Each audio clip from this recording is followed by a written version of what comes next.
தாம்பரத்தில் நூற்றாண்டுகளுக்கும் மேலாக செயல்பட்டு வருகிறது மெட்ராஸ் கிறிஸ்டியன் கல்லூரி. 1837 நிறுவப்பட்ட இக்கல்லூரி ஆசியாவின் மிக பழமையான கல்லூரிகளில் ஒன்றாகும். புகழ்பெற்ற இந்த மெட்ராஸ் கிறிஸ்தவ கல்லூரியின் சமூக மேம்பாட்டுத் துறையின் கீழ் மெட்ராஸ் கிறிஸ்தவ சமுதாய கல்லூரி தாம்பரம் ராஜாஜி சாலையில் செயல்பட்டு வருகின்றது. இளைஞர்களின் தொழில் திறன்களை மேம்படுத்தும் நோக்கத்துடன் செயல்பட்டு வந்த இந்த கல்லூரியின் இடம் இந்திய செஞ்சிலுவை சங்கத்திடமிருந்து மெட்ராஸ் கிறிஸ்டியன் கல்லூரியால் பெறப்பட்டதாக கூறப்படும் நிலையில் அந்த இடம் தாம்பரம் மாநகராட்சிக்கு சொந்தமானது என வழக்கு தொடரப்பட்டு வழக்கு நீதிமன்ற விசாரணையில் இருந்து கொண்டிருக்கிறது. இந்நிலையில் தாம்பரம் மாநகராட்சி ஆணையர் அழகு மீனா எவ்வித முன்னறிவிப்பும் இல்லாமல் மெட்ராஸ் கிறிஸ்தவ சமுதாய கல்லூரியை அதிகாரிகளை வைத்து கடந்த 19ஆம் தேதி சீல் வைத்துள்ளார். இது தொடர்பாக தாம்பரம் மாநகராட்சி கூட்டத்தில் மாநகராட்சி மேயர் மற்றும் மாமன்ற உறுப்பினர்களுக்கு கூட எவ்வித தகவலையும் தெரிவிக்காமல் சீல் வைத்தது குறித்து கேள்வி எழுப்பிய மாமன்ற உறுப்பினர் யாக்கூப்பை ஒருமையில் பேசியுள்ளார். மேலும் சட்டத்திற்கு புறம்பாக நீதிமன்றத்தில் வழக்கு விசாரணையில் இருக்கும்பொழுதே நூற்றாண்டு புகழ்பெற்ற சிறுபான்மை சமூகத்தைச் சேர்ந்த கல்வி நிறுவனத்திற்கு சீல் வைத்த தாம்பரம் மாநகராட்சி ஆணையர் மீது தமிழக அரசு நடவடிக்கை எடுக்க வேண்டும் என்றும் சாதி மதங்களுக்கு அப்பாற்பட்டு கல்வி சேவையை அளித்து வரும் சிறுபான்மை கல்வி நிறுவனங்கள் எவ்வித தடையுமின்றி செயல்பட தேவையான சட்ட பாதுகாப்புகளை தமிழக அரசு வழங்கிட வேண்டும் என சிறுபான்மை கிறிஸ்தவர்கள் இஸ்லாமியர்கள் தமிழக அரசுக்கு கோரிக்கை விடுத்தனர். கிறிஸ்தவ சமுதாய கல்லூரிக்கு சீல் வைத்தது குறித்து மாநகராட்சி கூட்டத்தில் கேள்வி எழுப்பிய மனிதநேய மக்கள் கட்சி கவுன்சிலர் யாக்கூப்பை நீ என ஒருமையில் மாநகராட்சி ஆணையர் அழகு மீனா பேசியது குறித்து மனிதநேய மக்கள் கட்சி மாநில தலைவர் ஜவாஹிருல்லா தனது எக்ஸ் பக்கத்தில் வீடியோ வெளியிட்டு தமிழக அரசு அழகு மீனா மீது நடவடிக்கை எடுக்க வேண்டும் என சில நாட்களுக்கு முன்பு தமிழக அரசுக்கு கோரிக்கை விடுத்தார். இதற்கு பல்வேறு தரப்பினர் கடும் எதிர்ப்பு தெரிவித்து வரும் நிலையில் தமிழக அரசு மாநகராட்சி ஆணையர் அழகு மீனா மீது நடவடிக்கை எடுக்க கோரி தாம்பரத்தில் நேற்று மனிதநேய மக்கள் கட்சி, விடுதலை சிறுத்தைகள் உட்பட திமுக கூட்டணி கட்சியினர் மிகப்பெரிய ஆர்ப்பாட்டத்தில் ஈடுபட்டனர். ஆர்ப்பாட்டத்திற்கு போலீசார் தடை விதித்திருந்த நிலையில் தாம்பரம் மாநகர துணை கமிஷனர் பவன்குமார் தலைமையில் 200க்கும் மேற்பட்ட போலீசார் பாதுகாப்பு பணியில் குவிக்கப்பட்டனர். பின்னதாக தன் மீதான குற்றச்சாட்டு தொடர்பாக மாநகராட்சி கமிஷனர் அழகு மீனா கூறுகையில் அரசு உத்தரவின் பேரில் நடவடிக்கை எடுத்ததாக தெரிவித்தார். மேலும் 19ஆம் தேதி கல்லூரிக்கு சீல் வைக்கப்பட்ட நிலையில் 21ஆம் தேதி சீல் அகற்றப்பட்டு மீண்டும் கல்லூரி அங்கு செயல்பட்டு வருவது குறிப்பிடத்தக்கது.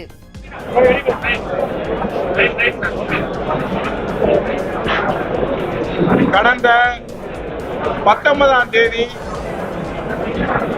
உலக புகழ்பெற்ற இந்தியா புகழ்பெற்ற சென்னை மெட்ராஸ் கல்லூரிக்கு சொந்தமான சமூக மேம்பாட்டுத்துறை கல்லூரி நடைபெற்றிருக்கின்ற அந்த இடத்தை தாம்பரம் மாநகராட்சியுடைய ஆணையாளர் அவர்கள்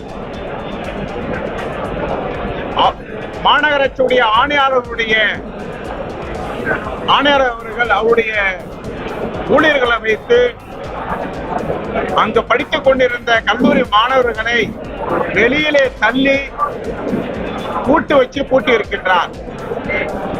தொடர்ந்து 20ஆம் தேதி பூட்டப்பட்டிருக்கின்றது. 21ஆம் தேதி அவசரமாக அது திறந்து விடப்பட்டது. மெட்ராஸ் கிறிஸ்டியன் கல்லூரி நிர்வாகம் சட்ட ரீதியாக நாங்கள் எதிர்கொள்வோம் என்ற அந்த கோரிக்கையின் அடிப்படையில் அவருடைய முயற்சியில் அது திறந்து விடப்பட்டது.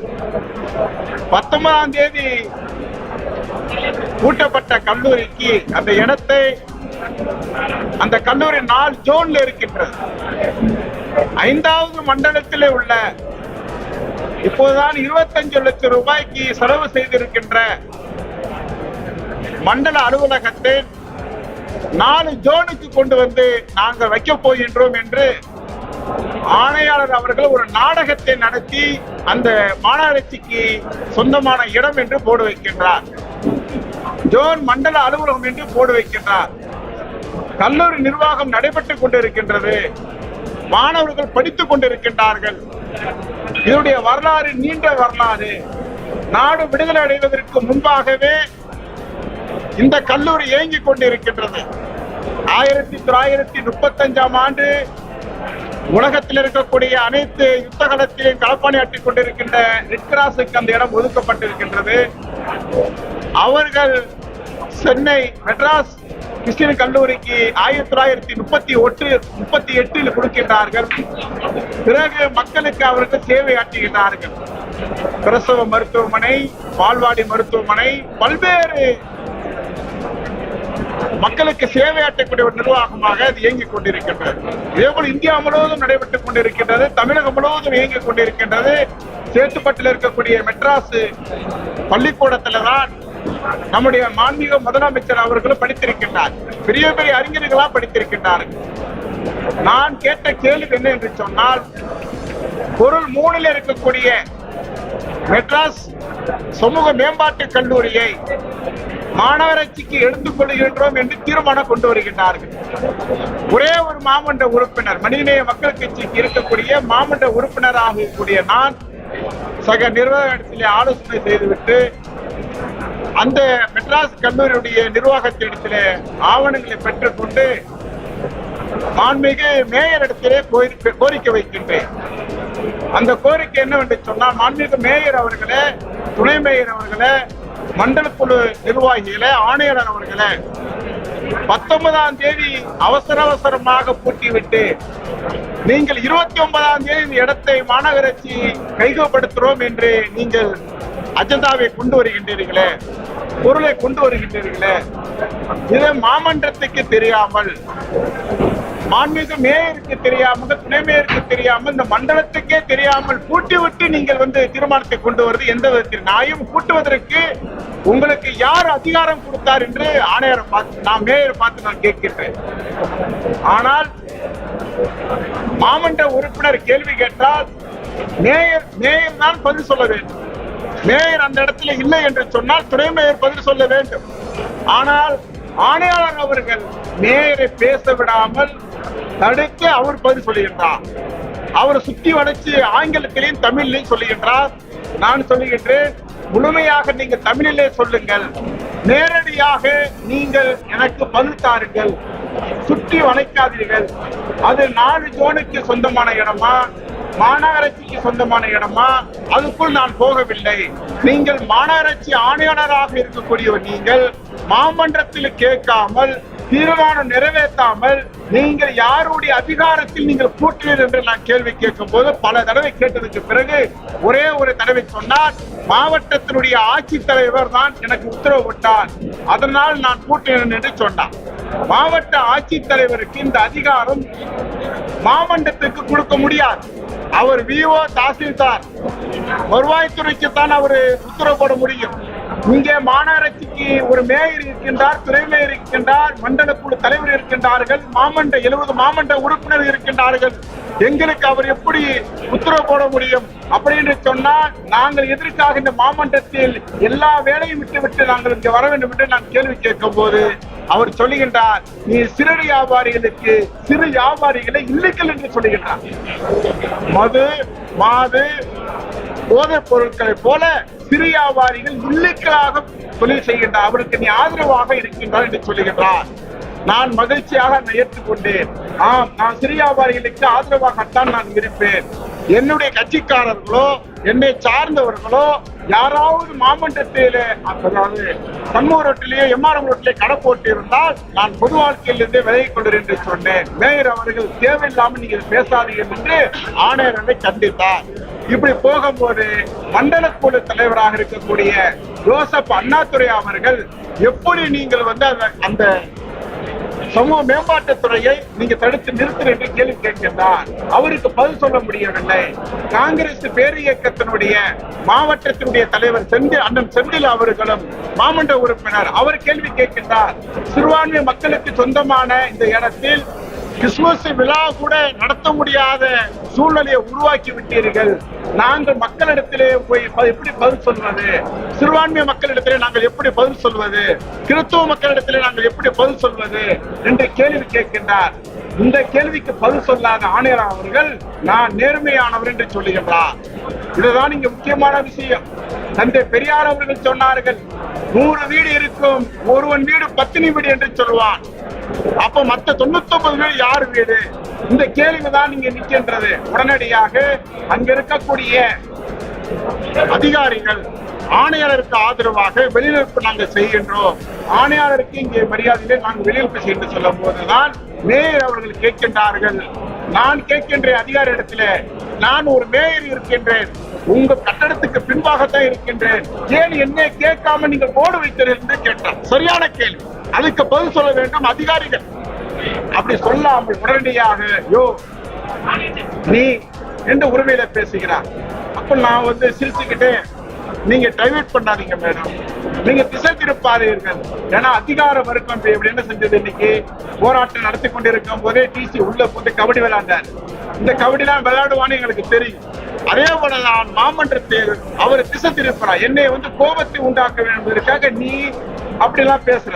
எனக்காக இந்த போராட்டத்தை எனக்காக இந்த எதிர்ப்பை நான் காட்டவில்லை, சிரித்து விட்டு வெளியில விட்டேன். வெளியே சொன்னேன், என்னுடைய பண்பாடு 1454 ஆண்டு பண்பாடு. அவங்க பண்பாடு இல்லாதவர்கள் எத்தனை தந்தை பெரியார் வந்தாலும் அவர்களை திருத்த முடியாது என்று சொல்லிவிட்டு வெளியில விட்டேன்.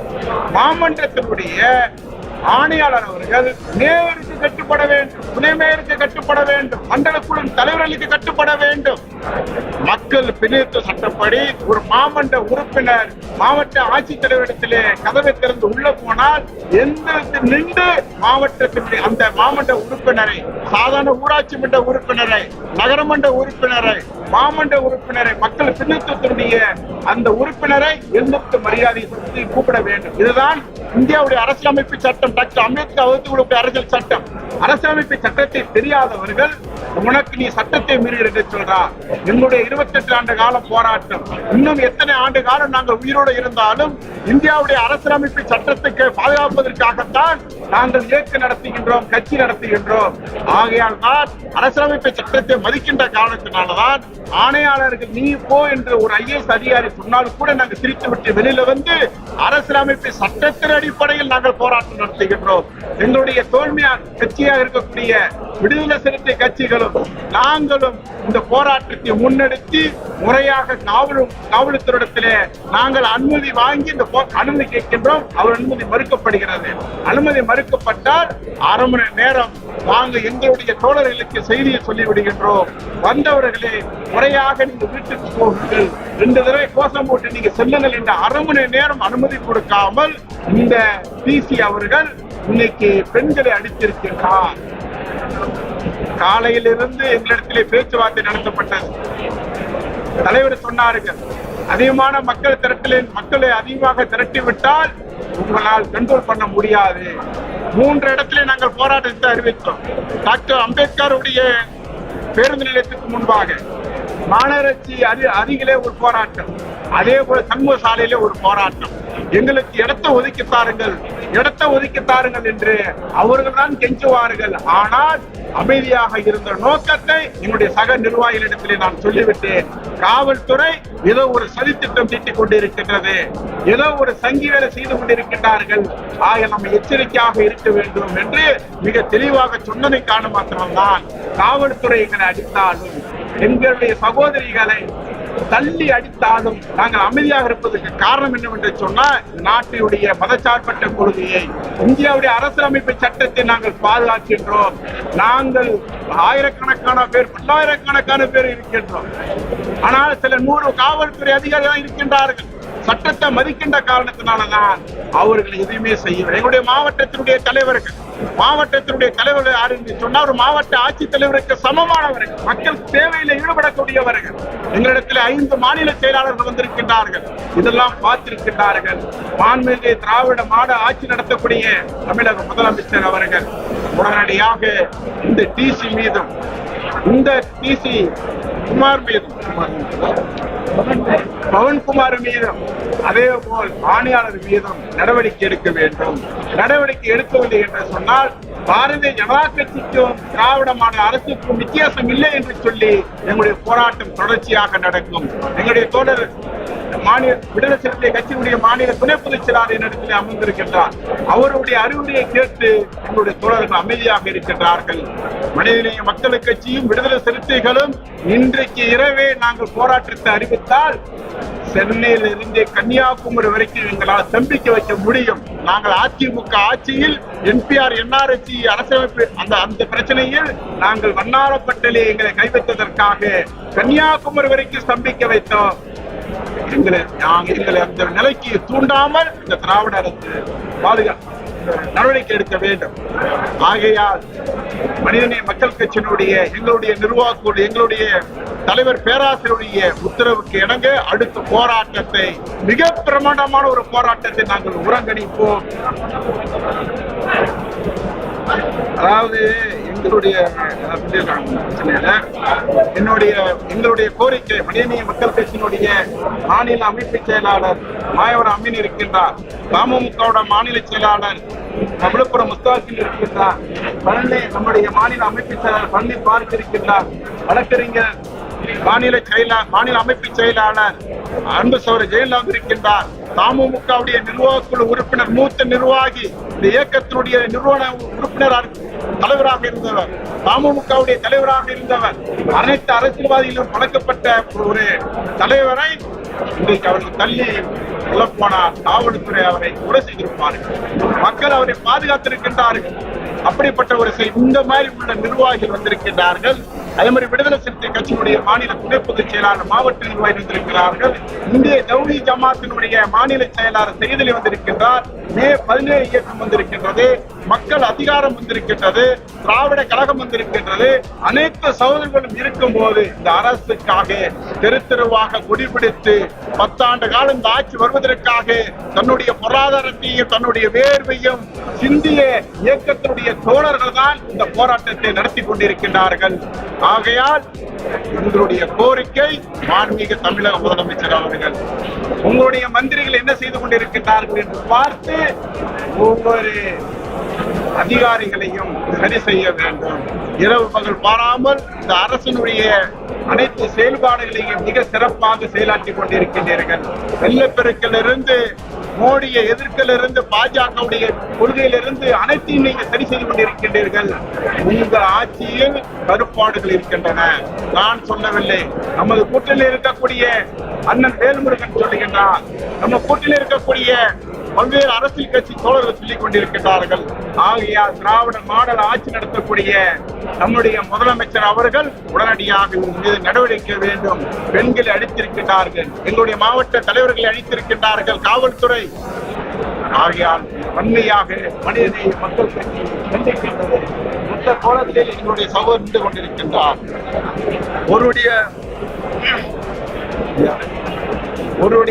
ஒரு சகோதரி சுடர் மருத்துவமனையில் அனுமதிக்கப்பட்டிருக்கின்றார். உடனே டிராமா ஆடுவாங்க. நம்ம ஏதாவது டிராமா ஆடுவாங்க. இனிமே எல்லா டிராமையும் பார்ப்போம். எங்களை தூக்கல போட முடியும். நீங்க மனிதநேய மக்கள் கட்சி தோழர்களை தூக்கல அவங்களால போட முடியும். நாங்கள் இந்த நாட்டில் இருக்கக்கூடிய அரசியலமைப்பை சட்டத்தை காப்பாற்றுவதற்காக போராடக்கூடியவர்கள். போராளி குழுக்களை கொண்ட சமூக நீதியை பாதுகாப்பதற்காக மனிதநேய மக்கள் கட்சியினுடைய தோழர்கள் அவர்கள் உங்களுடைய தடியடி உங்களுடைய சங்க பரிவார விளையாட்டு ஒருபோதும் செல்லாது. மாண்புமிகு முதலமைச்சர் அவர்கள் நடவடிக்கை எடுக்க வேண்டுமாய். நன்றி. கல்லூரியினுடைய நிர்வாகத்திற்கு சொந்தமான நிலத்தை தாம்பரம் மாநகராட்சி ஆணையாளர் தன்னிச்சையாக அதை கையகப்படுத்த திட்டமிட்டுள்ளார். இதை கண்டித்தும் மாநகராட்சி கூட்டத்திலேயே இது குறித்து கேள்வி எழுப்பிய மனிதநேய மக்கள் கட்சியினுடைய மாமன்ற உறுப்பினரும் துணை பொதுச் செயலருமான தோழர் யாக்கூப் அவர்களை இழிவுபடுத்துகின்ற வகையில் பேசியதை கண்டித்தும் இன்றைக்கு தாம்பரத்திலே அறவழியிலே அமைதி வழியிலே விடுதலை சிறுத்தைகளும் மனிதநேய மக்கள் கட்சியும் இணைந்து இந்த போராட்டத்தை ஒருங்கிணைத்திருந்தது. இந்த போராட்டத்தில் திராவிடர் கழகம், காங்கிரஸ், அதிமுக உள்ளிட்ட தோழர்கள் கலந்து கொள்வதாக இருந்தது. ஆனால் விடுதலை சிறுத்தைகளும் மனிதநேய மக்கள் கட்சி இந்த போராட்டத்தில் முழுமையாக ஈடுபட்டு அமைதி வழியிலே நடத்தினோம். ஆனால் காவல்துறை வழக்கம் போல அனுமதி தரவில்லை. அனுமதி தரவில்லை என்றாலும் ஒரு அரை மணி நேரம் இந்த போராட்டத்தினுடைய நோக்கத்தை பேசிவிட்டு நாங்கள் கலைகிறோம் அல்லது கைது செய்யுங்கள் என்று நாங்கள் கேட்டுக்கொண்டோம். அந்த அடிப்படையில் இரு கட்சியைச் சேர்ந்த தோழர்களும் அந்த போராட்டத்தை நோக்கி செல்லும் பொழுது காவல்துறையினர் வழிமறித்து தடியடி நடத்த ஆரம்பித்தார்கள். ஒரு பகுதியினர் போராட்ட களத்திற்கே சென்று அந்த போராட்டத்தின் நோக்கத்தை பேசிக் கொண்டிருக்கும் பொழுது பின்பக்கமாக நின்று இந்த காவல்துறை, அதாவது தாம்பரம் காவல்துறையுடைய டிசி பவன்குமார் ரெட்டி என்பவர் மிக மோசமாக தடியடி நடத்தி இருக்கிறார்கள். அவரே கழுத்தை பிடிச்சு இழுக்கிறார். நம்ம நேரடியா பாக்குறோம். நாங்க பேசிட்டு இருக்கும் பொழுதே வண்டி நிறுத்த சொல்றாரு. அரசியலமைப்பு சட்டம் வழங்கி இருக்கின்ற அந்த ஜனநாயகத்தின் அடிப்படையில் இந்த போராட்டத்தை நடத்துகின்றோம். பேசுவதற்கு அனுமதி இருக்கின்றது. ஆனாலும் யாரோ பின்னாடி இருந்து அல்லது பின்னிருந்து இயக்குகின்ற வகையில காவல்துறை அதிகாரி இந்த வேலையை செய்கிறார். தன்னிச்சையாக செயல்பட்டிருக்கிறார். அவரே தடியடி நடத்துகிறார். அவரே போராட்டத்தில் கலந்து கொண்ட தோழர்களை கழுத்தை பிடித்து இழுக்கிறார், அடிக்கிறார். இம்மாதிரி அவர் ஒரு ரவுடியை போல செயல்படுகிறார். ஒரு ஐபிஎஸ் ஆபீசர், ஒரு டிசியாக பொறுப்பெடுத்துக் கொண்டு சட்டம் ஒழுங்கை பாதுகாக்கக்கூடியவர் சட்டம் ஒழுங்கை சீர்குலைக்கின்ற வகையில ஒரு ரவுடியை போல, ஒரு சமூக விரோதியை போல பவன்குமார் ரெட்டி செயல்படுகிறார். இப்போக்கை விடுதலை சிறுத்தைகள் வன்மையாக கண்டிக்கின்றோம். மனிதநேய மக்கள் கட்சி தோழர்களும் விடுதலை சிறுத்தைகளும் இன்றைக்கு இந்த போராட்டத்தில் அமைதியாக இருந்து இந்த போராட்டத்தை நாங்கள் நடத்தி முடித்திருக்கின்றோம். அடுத்த கட்ட போராட்டம், அதாவது கிறிஸ்தவ கல்லூரியினுடைய அந்த நிலத்தை, 1 சென்ட் நிலத்தை கூட எடுக்க விட மாட்டோம். இதுதான் எங்களுடைய இந்த போராட்டத்தினுடைய நோக்கம். நீங்க எவ்வளவு எங்களை இழிவுபடுத்தலாம், எங்களை நீங்கள் அவமானப்படுத்தலாம். மாமன்ற கூட்டத்தில் தோழர் யாக்கூப் அவர்களை அவமானப்படுத்தலாம். அவமானங்களை பற்றி நாங்கள் கவலைப்படவில்லை. ஆனால் மக்களுடைய அந்த இடத்தை, மக்களுடைய போராட்டத்தை நாங்கள் முன்னெடுப்போம். அடுத்த கட்ட போராட்டத்தை எங்களுடைய தலைவர்களோடு இணைந்து அவரோடு வழிகாட்டுதல் அடிப்படையில் மனிதநேய மக்கள் கட்சி தலைவரும் எங்களுடைய தலைவர்களும் கூடி பேசின பிறகு அடுத்த கட்ட போராட்டத்தை நாங்கள் முன்னெடுப்போம். இந்த போராட்டம் இது தொடக்கம்தான், இது ஓயப்போவதில்லை. மரியாதைக்குரிய மாண்புமிகு முதல்வர் அவர்கள் தாம்பரம் மாநகராட்சியில் நடக்கின்ற சமூக விரோத செயல்களை நேரடியாக அவர்கள் கண்காணிக்க வேண்டும் என்று விடுதலை சிறுத்தைகள் சார்பில் நாங்கள் கேட்டுக்கொள்கிறோம். இது ஒரு தனிப்பட்ட ஆணையாளரை எதிர்த்தல்ல, தனிப்பட்ட ஆணையாளர் நிலத்தை பாதுகாக்க வேண்டும் என்கின்ற போராட்டம். இந்த போராட்டத்தை அவர் முன்மொழிகிறாரு ஆணையாளர். நாளைக்கு வேற ஆணையாளர் மாற்றப்படலாம், அது பிரச்சனை இல்லை. ஆனா நாம் நிலத்தை பாதுகாக்கணும்.